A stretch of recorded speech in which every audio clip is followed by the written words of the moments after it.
بسم الآب والابن والروح القدس الإله الواحد آمين.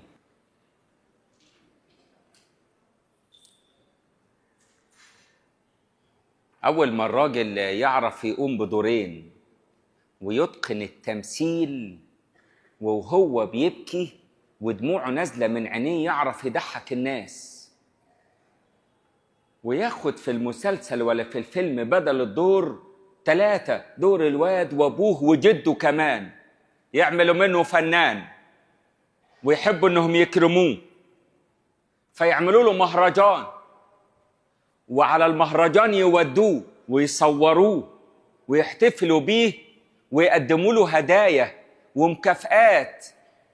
أكرموا الممثل بدرجات عالية وبطرق متنوعة. ولما يكون في واد سريع حبتين وعنده سرعة بديهة وبيعرف يتوقع اللي قدامه هيشوط ولا هيباصي، ويعرف يقطع الكورة ويعرف يشوط وكمان يجيب جون، يعملوا ايه؟ يعملوا له كاس عالم ويقولوا له تعالى بالفريق بتاعك واشترك، واول ما يفوز يدوا له الكاس. ساعتها بقى يقيموا الحفلات وهيصة. ليه؟ ده يعملوا تيشيرتات ويحطوا صورته عليه والرقم بتاعه كمان. العالم بيعرف يكرم خاصته، ممثل كان ولا لعيب كورة. والكنيسة لازم تكرم خاصة ربنا. لما تبقى في كنيسة على اسم كنيسة مين شفيع البيعة بتاعكم، تقول لي ماري جرجس يا ابونا. طب ما تكرم ماري جرجس يا أخي. مش عارفين نكرم القديس. دي الخيبة بتاعتنا دي. ده حد تبع ربنا، حب ربنا، قدم نفسه كاملة لربنا، وربنا بيكرمه. أصلا ربنا قال إيه؟ أكرم الذين يكرمونني. وإن كانت السماء تفرح بخاطئ واحد يتوب، أمال كان بالأولى واحد زي ماري جرجس. ليه إكرام كبير في السماوات فوق، الملائكة تديله تعظيم سلام. الملائكة أليس جميعا أرواحا خادمة لأجل العديدين أن يرثون ملكوت الله؟ الملائكة أرواح خادمة. يعملوا إيه مع ماري جرجس؟ يكرموه. وإحنا في الكنيسة هنا مديونين قوي لإكرام القديس الشهيد الجميل ده ماري جرجس الروماني. الكنيسة عملت له بدل العيد 2، 1 في 1 5، ده عيد استشهاد القديس، والنهاردة تكريس الكنيسة اللي في اللد. عايزين نكرمه. والنهاردة في العشية بتاعته عايزين نطلع بره كده وإحنا ماشيين نكون اتعلمنا حاجتين: إزاي نكرم القديس الشهيد ماري جرجس، وليه ماري جرجس قديس؟ إيه اللي عمل ماري جرجس قديس؟ أنا نفسي نبقى قديس. تصدق حد في الكنيسة هنا نفسه يبقى قديس؟ عيانين يعلم الله. خد الكلام على حالك. في حد في الكنيسة هنا نفسه يبقى قديس؟ قول أنا. خد الكلام على حالك بقول لك. يبقى أنا نفسي أبقى قديس. طب ما أنا أشوف ماري جرجس إيه اللي عمله ماري جرجس علشان يبقى قديس، ونكرمه ونقوم بالدور على أكمل وجه ونكرم القديس. لو جيت بصيت على لعيب من اللاعبين الكرة الجامدين اللي معروفين لدى الأطفال الصغيرة، الأطفال الصغيرة دي عارفة أسامي اللاعيبة المشهورة ومعروفين. قول لي بقى، لما العالم أجمع يعمل هيبة وشنة ورنة للاعب كرة معروف على مستوى العالم، طب ايه رأيك في مدى الاحتمال اللي استحمله اللاعب الكرة ده؟ جري حبتين زيادة وهو بيعمل حاجة بيحبها، محدش ضغط عليه ولا حاجة. يعني طلع قدام الكاميرا ومثل فعملوه فنان. يعني فين الاحتمال اللي استحمله؟ مدى الاحتمال مقارنة باحتمال الشهيد ماري جرجس 0 على الشمال، بعيد أول كلام. يبقى اللي احتمل أكتر نكرمه أكتر، وندور في حياته ونشوف هو ليه ماري جرجس أصلاً قديس. ده عندنا أبونا جرجس. ولو دورنا في شعب الكنيسة نلاقي نص الناس عندهم عيال اسمهم، يجي لك طفل تسمي جرجس. ده أكتر اسم مسيحي منتشر من الكرازة كلها إن لم يكن في المسيحية كلها اسم جرجس. ما فيش فصل تدخله ما فيهوش جرجس، ما فيش جيش كتيبة في جيش ما فيهاش واد اسمه جرجس. يعني جرجس ده منتشر وموجود ومعروف. إيه اللي عمل منه قديس؟ نرجع للتاريخ نشوف عيشته كانت ماشية ازاي. العيشة بتاعته والحياة هي اللي تبين، مش بالكلام. عمرنا ما سمعنا عن قديس في السنكسار قال ايه؟ قال اصلك كتاباته كويسة. كتاباته كويسة؟ هو في احسن من كتابات اورجيانوس؟ بس الكنيسة قالت ده علامة، ما قالتش ده قديس. قالت العلامة اورجيانوس اللي كان بيكتب في 6 كتب في وقت واحد. يبقى مش بالكتابات. طب بالممتلكات؟ لا يا عم لا، القداسة بالعيشة المشروطة محطوطة. عيشتك شكلها ايه؟ نحطك تبع القديسين ونزفك يا عم. احنا زفناك زمان وانت صغنطط. اسأل الاباء الكبار اللي عمدوكوا. ست هانم لبست الحته التمام وشالتك ولبستك الابيض يا ريس. ما انت كنت في يوم من الايام طفل، اوعى تفكر انك كبير من يومك وانت طفل صغنطط كده وجم زفوك. واللي زي نشكر ربنا نتزف بدل مرة 2، مرة في الميلاد ومرة في الجثمان. نشكر الله. كده كده الزفة مستنيها، هتيجي الزفة، جاية الزفة. طيب عايزين نعمل منك قديس، لأن هذه هي إرادة الله. إيه؟ قداستكم. يا رب نفسك في إيه؟ يقول عايزكم قديسين. أنا نفسي تبقوا قديسين. طب عيشة ماري جرجس تقول إنه قديس. ايوه، سنة 263 ميلاديا اتولد الشهيد العظيم ماري جرجس الروماني. ابوه اسمه اناستاسي وامه اسمها سؤوبستا. اناستاسي كان شغال في الجيش. الملك ايام اناستاسي كان فرحان باناستاسي قوي لدرجة انه خلاه تبع الحرس الجمهوري بالكلام بتاع اليومين دول. يعني منين ما يروح يدخل غزوة يدخل بتاع ياخد معاه اناستاسي يمشي معاه. رايح فين يا نصاص؟ يقول هو الملك يمشي في حته من غيري؟ ليه؟ ده انا معاه منين ما يروح. عارف اناستاسي ده الملك حبه قوي قوي قوي، بس اول ما عرف انه اناستاسي مسيحي قال له تعالى لي يا اناستاسي، يا تسيب المسيحيه وتعبد الاوثان زينا يا هنقتلك قدام الناس. اتاري ابو ماري جرجس كان شهيد، قدم رقبته لمين؟ للسياف علشان بيحب المسيح. الواد ابنه جورجيوس ده ماري جرجس كان عنده ساعتها 16 سنة. اتربى في مخافة الله، أعلى مستوى التربية. ودي رسالة للواحد فينا، خدوا بالكم من عيالكم، خدوا بالكم من عيالكم. العالم مليان شر بره، الشر ملوش آخر بره، الشر كتير. خدوا بالكم من عيالكم، ربوا عيالكم في مخافة الله. صلوا لأجلهم واكتبوا أساميهم وحطوها على المذبح. اشغل بالك انك تصلي للعيال اللي لسه طالعة بتتربى دي. هتربيها فين بعيد عن مخافة الله؟ الانتاج الرسمي للأسرة المسيحية انتاج قديسي. طلعتوا دكتور يا ابونا. دكتور؟ ايوه يا ابونا مميز. طب وفيها ايه لما يطلع قديس ويطلع دكتور قديس؟ احسن ما يطلع دكتور وبيشرب حاجه كده ولا كده. هنقول لك تربيه ايه؟ التربيه الطين دي، هي دي تربيه دي؟ ربوا عيالكم في الصدق، ليكن كلامكم نعم نعم ولا لا وما يزيد عن ذلك فهو من الشرير. ربوا عيالكم في الامانه، لانه الامين في القليل امين في الكثير ايضا. ربوا عيالكم يحبوا الصلاه، لانه قال لك صلوا كل حين ولا تملوا، باستمرار صلاه. ربوا عيالكم في مخافه الله، في طاعه الوصيه. سيد المسيح يقول ايه؟ من يحبني يحفظ وصاياي. طب اللي ما يحبنيش ما يعملش بالوصايا.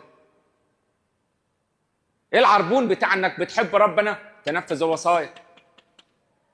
لما اقول لك تعالى كلني، كل من جسدي واشرب من دمي، ونايم مش عايز تيجي تصلي القداس، تقول لي انا بحب ربنا. اخبار ربنا في حياتك ايه؟ تقول لي ده حبيبي. يا راجل حبيبك حب مع قاف التنفيذ.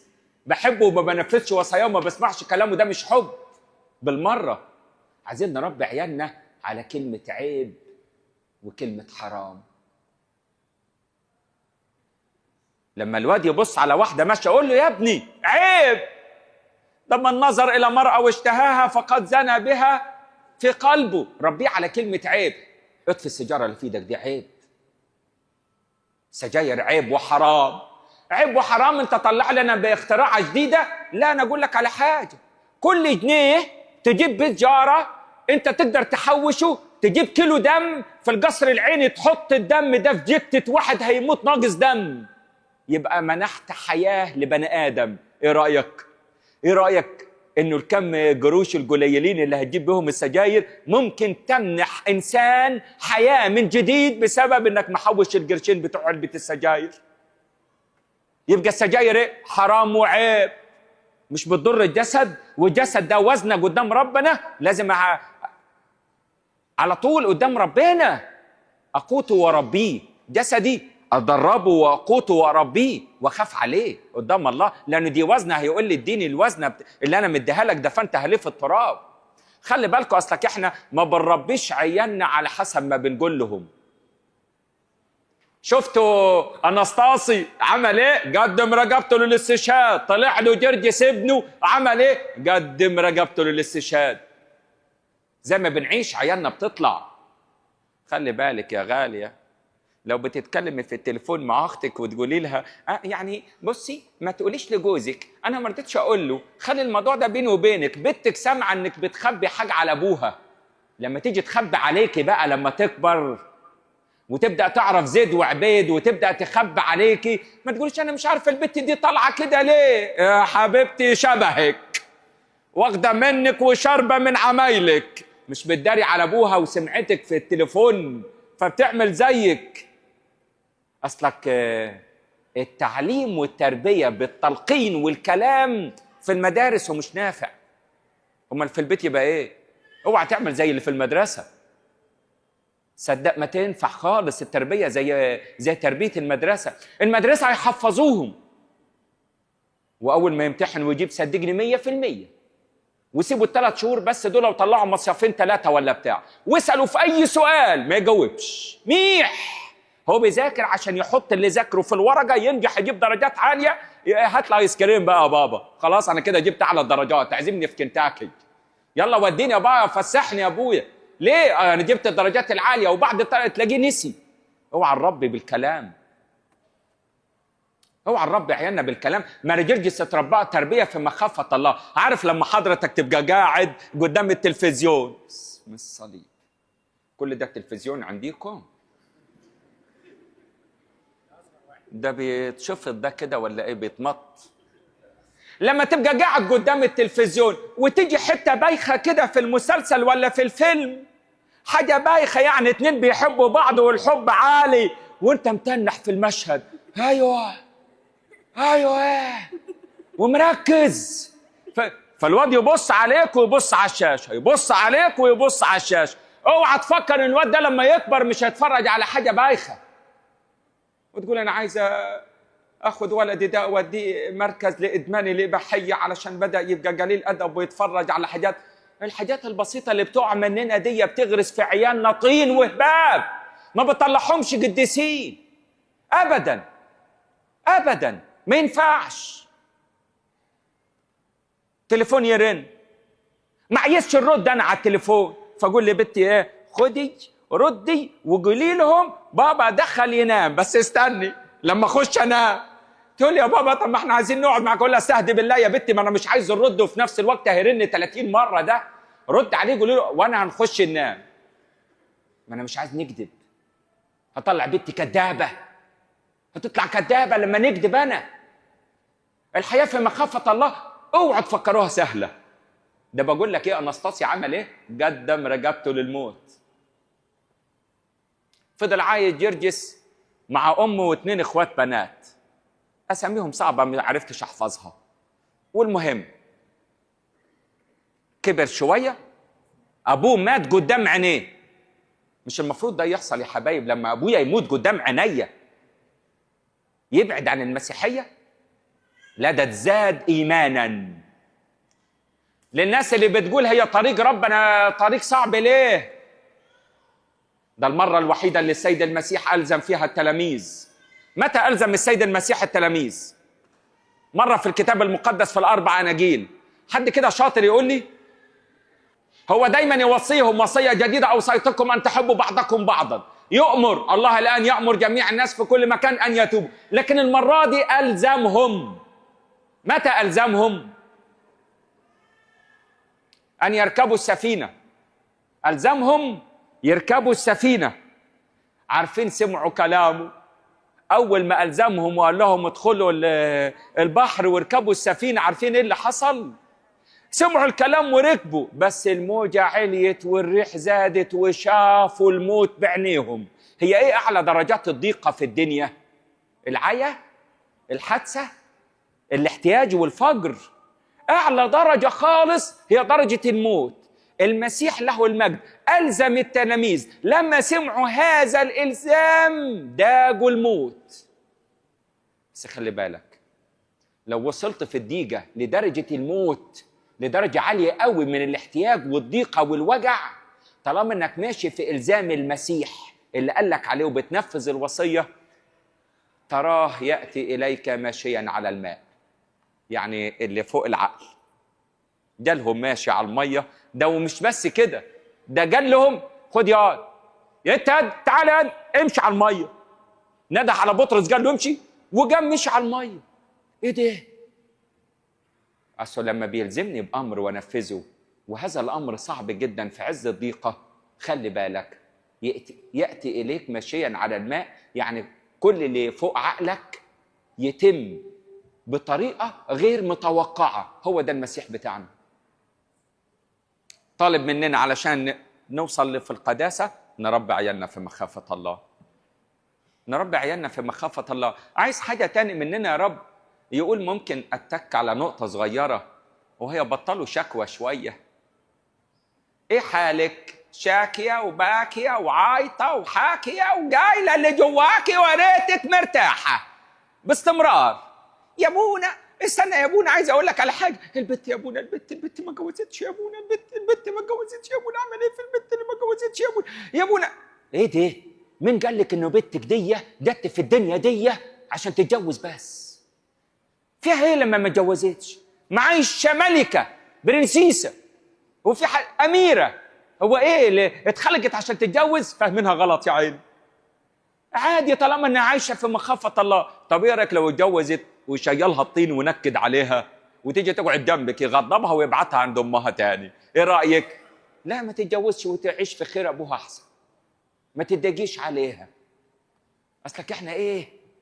دايما شاكيين. الاحتياج وجعنا.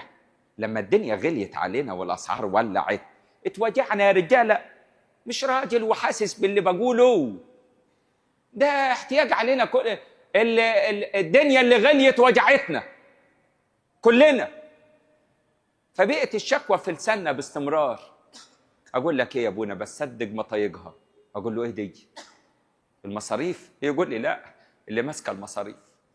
الماسكه المصاريف ده الست هانم. صدق مطايقها. هات وهات وهات. هحول انا من كلمه وهات وهات دي. تعبت يا ابونا، تعبت. هي عايزه حبه احتمال. بدقات كثيره ينبغي ان ندخل ملكوت السماوات. احسبوه كل فرح يا اخوتي حينما تقعون في تجارب متنوعه. خفه ضيقتنا الوقتيه تنشئ لنا ثقل مجد ابدي. لازم يبقى في ضيقه في الدنيا، لازم. وما نعيش الدنيا سبهلله هنا، يبقى مش هنروح فوق في النعيم الابدي. لينا قديسين زي ماري جرجس. الشاطر يصنع صداقه. دي حاجه اسمها بركات صداقه القديسين. احنا احسن شعب نبوس الصوره وهي معديه. رايحين فين النهارده؟ ماري جرجس يا ابونا، والزفه يا ابونا. استنى يا ابونا، استنى واحده واحده. ايه؟ استنى لما ابوس الصوره. ايه ده الشغلانه دي؟ هو انا نكرم ماري جرجس ان انا ابوس الصوره بتاعته؟ لا لا لا خالص. اقول له يا ماري جرجس قول لي،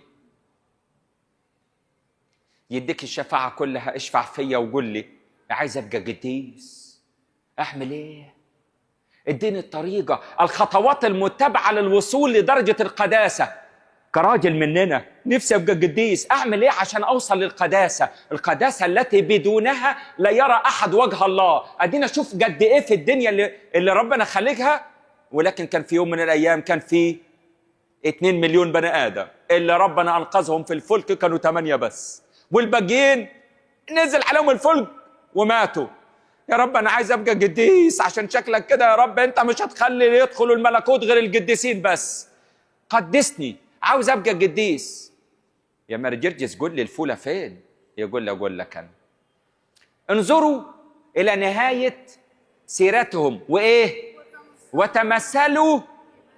يبقى انا ابص على مرجرجس واقول له اللي ادالك الاحتمال بدل السنه 7 سنين، اديني الاحتمال، اديني اعيش الاحتمال، حياه الرضا والشكر. شكر ربنا على ايه؟ على الورم اللي جه في ركبي بيخليني اجي الكنيسه بالعافيه. نشكر الله. عامل ايه يا استاذ؟ الحمد لله. ايه يا عم انت تتخانق معايا؟ ده انا بقول لك عامل ايه؟ قول الحمد لله ونشكر فضله. اشكر الله مش بالكلام، امال بايه؟ بالعيشه وبالحياه. انظر لنهايه السيره وعيش زي ما سيرته كانت ماشيه، ماسك في الايمان. جابوا له سم، حطوا له السم، قالوا له اشرب، بسم الاب والابن والروح القدس اله واحد امين. شرب. السحر قال ايه؟ لا لا لا لا لا، دي حركه سحريه عملها جرجس علشان ما يموت. اربطوا يكتفوا ايديه ورا ظهره، كتف.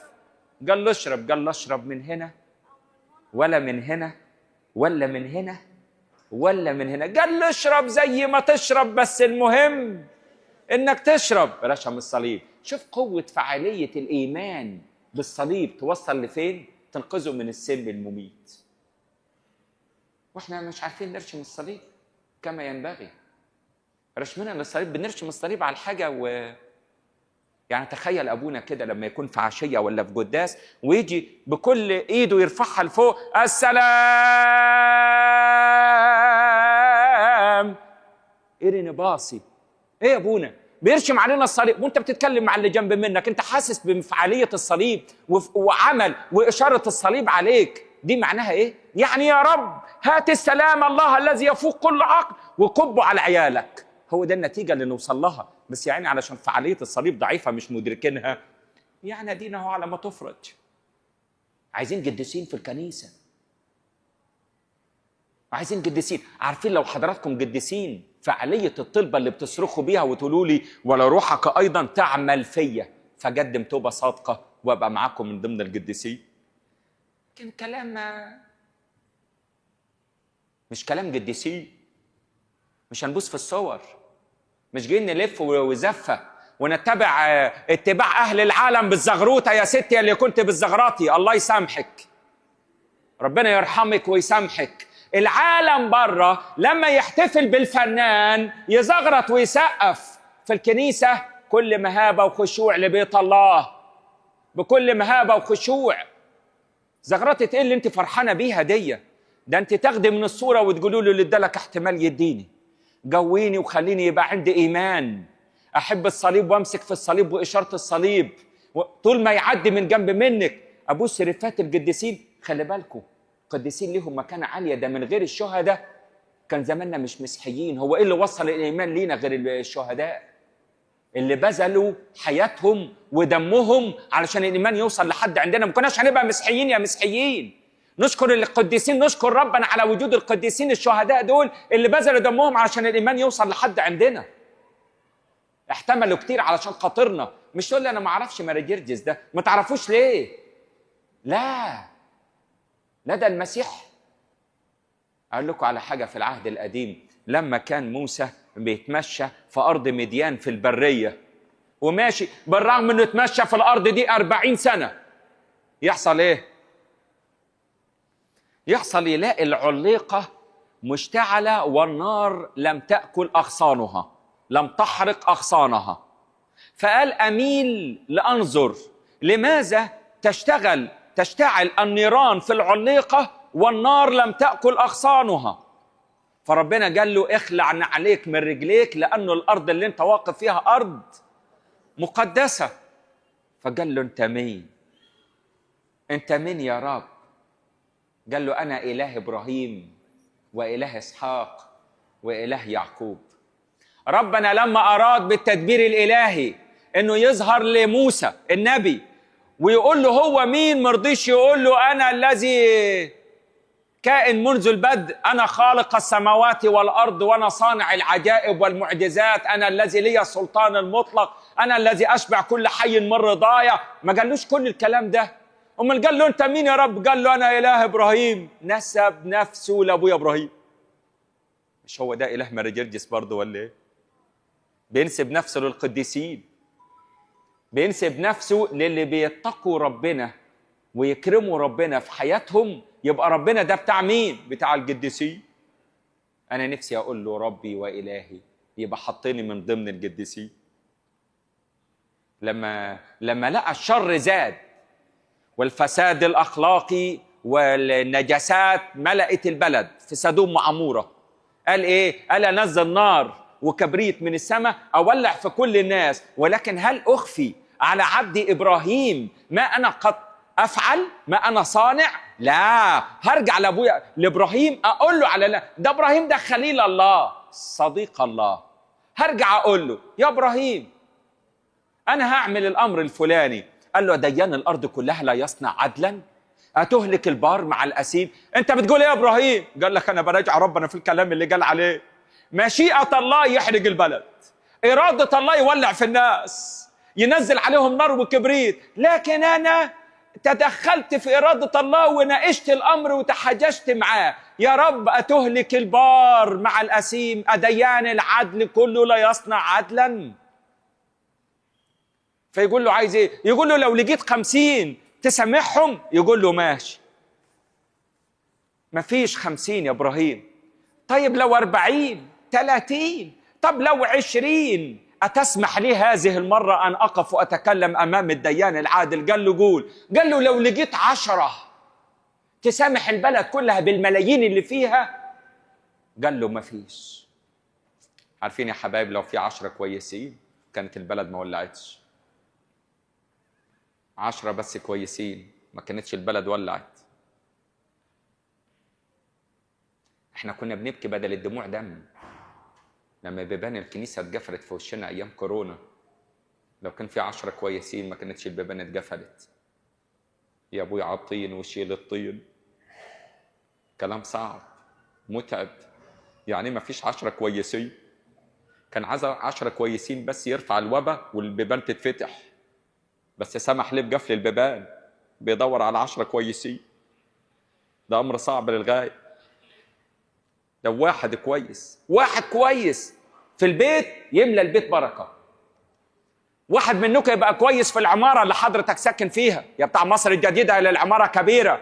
انت لو كويس واحد بس قديس في العمارة صدق تبقى بركة للمكان كله. قال لأبويا إبراهيم إيه؟ أباركك وأصيرك بركة. يا أبوي بركة يعني مش البركة تبقى عندك في بيتك، لا، ده انت منين ما تروح تبارك المكان. كان ليا ابويا الله ينيح نفسه، كانت في عركه في البلد، وجم الاباء راحوا وجم تجاسروا كمان واخذوا العمده بتاعت البلد وقالوا له تعالى معانا يا عمده علشان العركه جامده وبيقتلوا بعض، الموضوع كبير. وراحوا والعمده برضه ولا بالتخويف نفع ولا بالمسايسه والتشجيع نفع. فجي واحد من الاباء الحلوين اللي عندنا دي قال له ما تيجي معايا يا عم عياد. قال له اروح فين؟ كلام اللي اقوله انا وده ناس كبارات واغنياء، انا راجل فقير. قال له بس تعالى معايا بس يا عم عياد. اخذه وراح بيه المشكله. هتقول ايه يا ابويا؟ يقول انا ما اقولش قدام الناس دي كلام، انا نقول ايه؟ ده متعلمين واغنياء وناس كبارات. انا بس رحت وقال لي قالوا ان المشكله خلصت. انا ما عارفش يا ولدي خلصت ليه، انا ما عارفش ايه المشكله اصلا. انا بس رحت. عارف ايه قصيرك بركه دي لما فعاليتها تشتغل من خلال علاقتك واسير انا وانت على نفس الخطاوي اللي مشيوها نمشي زيهم. مش هو ده ماري جرجس اللي استحمل وجع ركب وانت واقف تصلي، استحمل تجوع مره بالليل وتاخد العشاء اللي الهنم عامله لك وتنزل تديه للراجل الغلبان اللي تحت وتنام جعان مره على نفسك.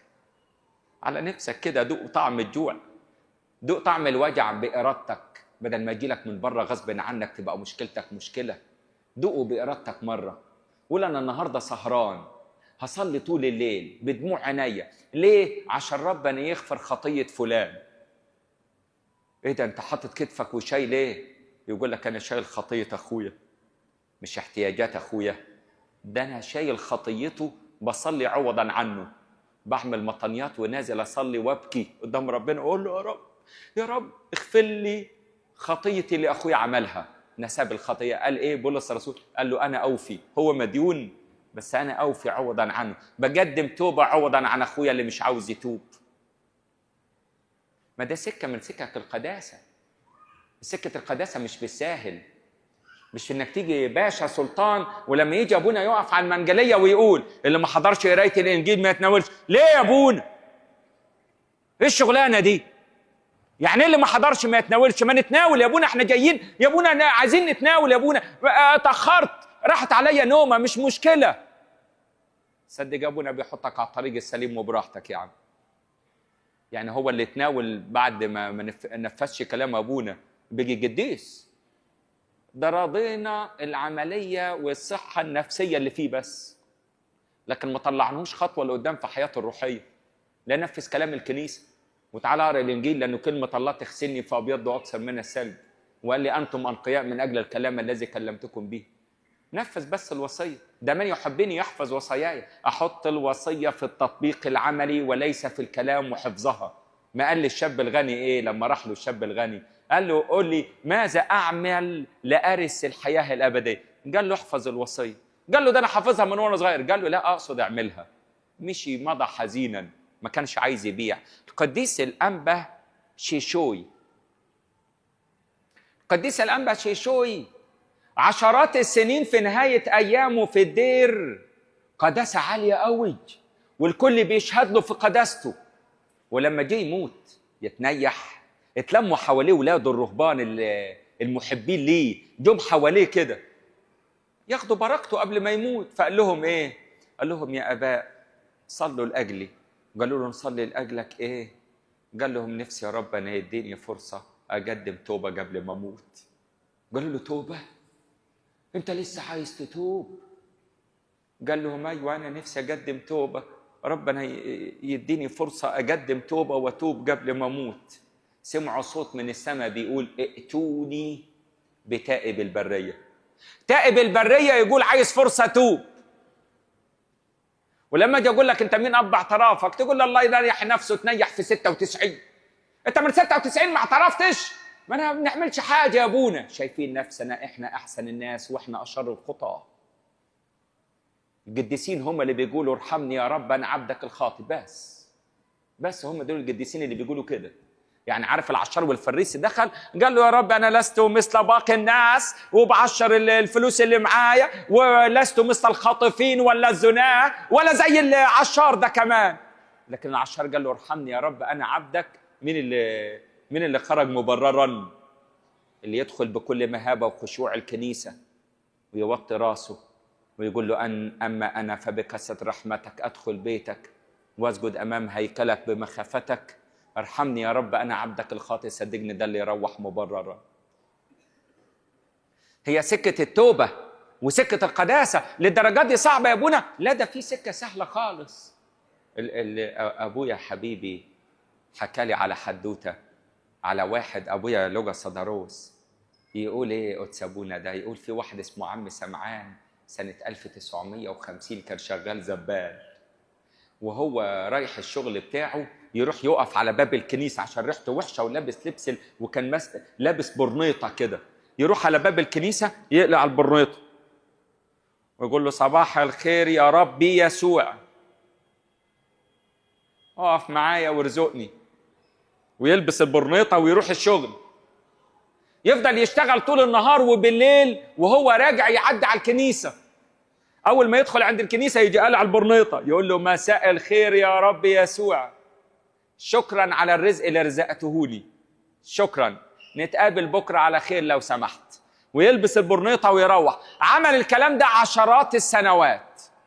ودي السل موت مراته وبناته الاثنين وبيجي لوحده، وبعد فترة صغيرة عي دي يعني مرض، يعني جاله مرض. فالمحبين اللي في الكنيسة أخدوه شالوه هلا بيلا وراحوا ودوه مستشفى ودفعوا فلوس المستشفى وقال لهم عالجوه. بعد مرور فترة الممرضة تقول له ايه يا عم سمعان، ايه انت مقطوع من شجرة، ما فيش حد خالص يجي يسأل عليك، احنا خايفين لا تموت ما نعرفش نروح بجثتك فين. انت يا عم سمعان جيت لنا منين بس؟ انت تبع ايه يا عم سمعان؟ طيب ما فيش زيارة من اي حد ليك. قال لها ازاي الكلام ده؟ انا كل يوم الصبح بيجي لي زيارة وبالليل يجي لي زيارة. قالت له زيارة ايه؟ قال لها السيد المسيح له المجد بيجي لي الصبح يقول لي صباح الخير يا سمعان، شد حيلك وانا معاك. وبالليل يجي لي تاني السيد المسيح له المجد يقول لي مساء الخير يا سمعان، اتمسك بيا وما تخافش انا معاك. فقالت ده الراجل شكله فوت، ما التحاليل والاشاعات بتقول انه جرب يموت، يعني كل حاجه باظت حتى مخه. فراحت في قداس قالت لابونا يا ابونا عارف عم سمعان اللي وديته المستشفى؟ انا الممرضه بتاعته، عم سمعان بيخرف يا ابونا وبيقول انه السيد المسيح بيجي له في ظهرات الصبحيه وبالليل. قال لها كلام ايه الكلام ده اللي احسن يطلع قديس؟ ده كانت مراته ست تقيه وبتاعت ربنا. طب اروح ازوره. ابونا راح يزوره، ازيك يا عم سمعان انت وشك منور كده ليه؟ يقول له خلاص من المرض يعني تفشى في جسمي كله وجرب يخلص عليا. ايوه خلاص يعني المرض مسكني. انت يا عم سمعان قول لي هو في حد بيجي يزورك؟ قال له ايوه يا ابونا، في البني ادمين انت اول واحد تجي لي، لكن السيد المسيح بيجي لي كل يوم الصبح وبيقول لي وبيجي بالليل وبيقول لي. قال له طب امبارح جالك بالليل؟ قال له ايوه يا ابونا، ده النهارده الصبح جه قبل منك يا ابونا، جه هو الاول. قال له طيب قال لك ايه؟ قال لي خلي بالك يا سمعان الجمعه الجايه هاجي اخدك، جهز نفسك انا هاخدك الجمعه الجايه. قال له طيب يا سمعان شكلها طارت منك خالص، على العموم انا الجمعه الجايه نصلي القداس ونجيلك. قال له ماشي. ومشت الايام والجمعه جت، ابونا صلى قداسه وراح يزور عم سمعان في المستشفى. قال له يا عم سمعان يعني الدوره الدمويه شدت حيلها كده معاك ووشك نور يعني من جديد، التحاليل بره بتقول انك هتموت بس وشك منور كده تمام. قال له ايوه يا ابونا انا مستنيك، انا فرحان انك جيت. قال له طيب المسيح جالك؟ قال له بيجي كل يوم الصبح وبالليل. قال له النهارده الجمعه جالك؟ قال له استنى اهو جه اهو ماشي. ومات عم سمعان زي ما كان جاي لابونا من قبل كده. طريقه ساذجه جدا لتكوين العلاقه مع الله بدون الدراسات والبحث العلمي والعقيده والامور الصعبه. انا ما بنصعبش عليك الامر، بقول لك عم سمعان دخل الملكوت اهو قدام عيان بيان قدام ابونا ودخل الملكوت اهو. انا ما بقولكش يا اخوي القبط مهم في الكنيسه، بس لما فهمتش معلش من النوع اللي ما بيفهمش قبطي ما تزعلش، بس اتجي ربنا اتجي ربنا. اهم لغه في الكنيسه القبطي، على عيني وراسي رقم واحد القبطي طبعا طبعا، ده لغه اجدادنا القبطي لازم القبطي، بس لما بتفهمش قبطي ما تزعلش قوي، حاول تجتهد. ما عرفتش اتجي ربنا. الديانه الطاهره عند ربنا هي ايه؟ هي افتقاد الارامل والايتام وحفظ النفس، الانسان نفسه طاهرا. هو ده العيشه التقيه امام الله، تجول تصنع خير وتحب كل الناس وتنفذ الوصيه عشان نبقى قديسين، ما نبقاش كما لقوم عاده. القداسه بدونها لن يرى احد وجه الله. القداسه مطلب من الله، هذه هي اراده الله قداستكم. فلنحيا في القداسه، نجتهد ان نصنع صداقه مع القديسين، نمسك في كل قديس وكل واحد فينا وليه شفيعه، وتشفع براحتك مع القديس اللي يعجبك، بس خلي بالك انت من ولاد ماري جرجس. لو سالنا ربنا ونقول له يا رب انت مين، يقول انا اله ماري جرجس. فلما يبقى شعب ماري جرجس اتشفع زي ما تتشفع، بس شفيعك الرئيسي هو ماري جرجس، يدي لك الاحتمال، يدي لك التربيه الصالحه والنقيه، يدي لك حياه القداسه والنمو كل يوم في معرفة شخص الرب يسوع المسيح. ربنا النهاردة في عيد ماري جرجس يدينا نطلع خطوة لقدام في حياة القداسة. نطلب من قلوبنا، نقول له احنا خيبتنا تقيلة، ما عرفناش نبقى قديسين، بقالنا سنين وأيام ومش عارفين. تنعم علينا بالقداسة من عندك، تقدسنا فنتقدس، تدينا نحضر قداس، ولما يصرخ أبونا القدسات للقديسين نصير قديسين بالفعل عشان نتقابل مع القدوس، فنطلع من الكنيسة قديسين بعد ما ناخد القدسات. ربنا يدينا نرفع ايدينا ونطلب منه، نقول له يا رب قدسنا باسمك القدوس وبروحك القدوس يعمل فينا، فنمتلئ بالروح فنتقدس من الآن وإلى الأبد. آمين.